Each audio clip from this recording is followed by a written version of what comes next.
નમસ્કાર, એશિયાના સૌથી જૂના અખબાર મુંબઈ સમાચારના ડિજિટલ પ્લેટફોર્મ પર આપનું સ્વાગત છે અને હું છું જીગર પંડ્યા. નજર કરીશું મહત્વના સમાચાર ઉપર. જમ્મુ કાશ્મીરમાં 25 સપ્ટેમ્બરના રોજ યોજાનાર બીજા તબક્કાના મતદાન પહેલા વડાપ્રધાન નરેન્દ્ર મોદીએ કટરાની રેલીમાં સંબોધન કર્યું. પીએમ મોદીએ અહીં રાહુલ ગાંધી પર નિશાન સાધતા કોંગ્રેસના વારસદાર ગણાવ્યા. તેમણે કહ્યું કે કોંગ્રેસ પાર્ટીના વારસદારે વિદેશમાં જઈને શું કહ્યું તે તમે બધા સાંભળ્યું જશે. તેઓ કહે છે કે આપણા દેવી દેવતા ભગવાન નવી દિલ્હીમાં આડેધડ વૃક્ષો કાપવા મામલે દિલ્હી ડેવલપમેન્ટ એસોસિએશને અવમાનના નોટિસ ફટકારવામાં આવતા સર્જાયેલા વિવાદની સુનાવણી હવે દેશના ચીફ જસ્ટિસ ડીવાય ચંદ્રચૂડ કરશે. આ વિવાદ સુપ્રીમ કોર્ટના સિનિયર જજ બીઆર ગવઈ અને જસ્ટિસ એએસ ઓકાની બેન્ચ વચ્ચે સર્જાયો.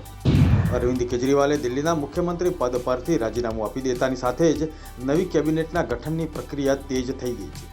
ધારાસભ્ય દળના નવા નેતા તરીકે ચૂંટાયા બાદ આતિશીએ નવી સરકાર બનવાનો દાવો રજૂ કરી દીધો. આતિશી મુખ્યમંત્રી પદના શપથ ગ્રહણ કરશે અને તેમની સાથે 5 મંત્રીઓ શપથ ગ્રહણ કરશે. હરિયાણા ચૂંટણી માટે ભારતીય જનતા પાર્ટીએ પોતાનો ચૂંટણી ઢંઢેરો જાહેર કર્યો છે. પાર્ટીએ તેનું નામ સંકલ્પ પત્ર આપ્યું છે, જેમાં ભાજપે હરિયાણાની જનતાને 20 વાયદા કર્યા છે. રોહતકમાં ચૂંટણી ઢંઢેરો જાહેર કરતી વખતે ભાજપના રાષ્ટ્રીય અધ્યક્ષ જેપી નડ્ડા પણ હાજર રહ્યા હતા.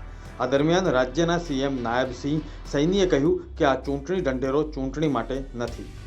આંધ્રપ્રદેશના મુખ્યમંત્રી ચંદ્રબાબુ નાયડુએ ચોંકાવનારો દાવો કરીને નવા વિવાદને જન્મ આપ્યો છે.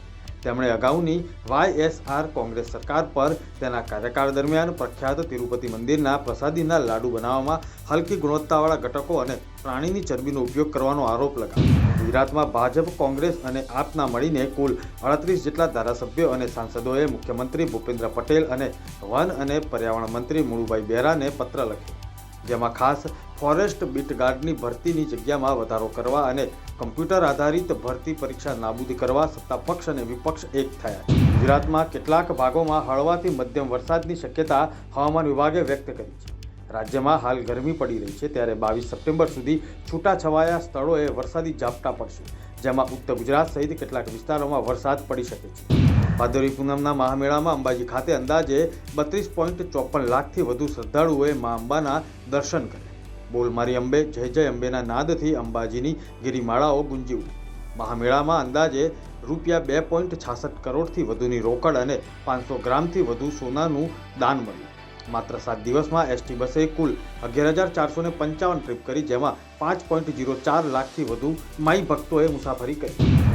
રાષ્ટ્રપતિ દ્રૌપદી મુર્મુ અને મધ્યપ્રદેશના મુખ્યમંત્રી મોહન યાદવે ઉજ્જૈન મહાકાલ મંદિરમાં પૂજા કરી અને શ્રમદાન કર્યું.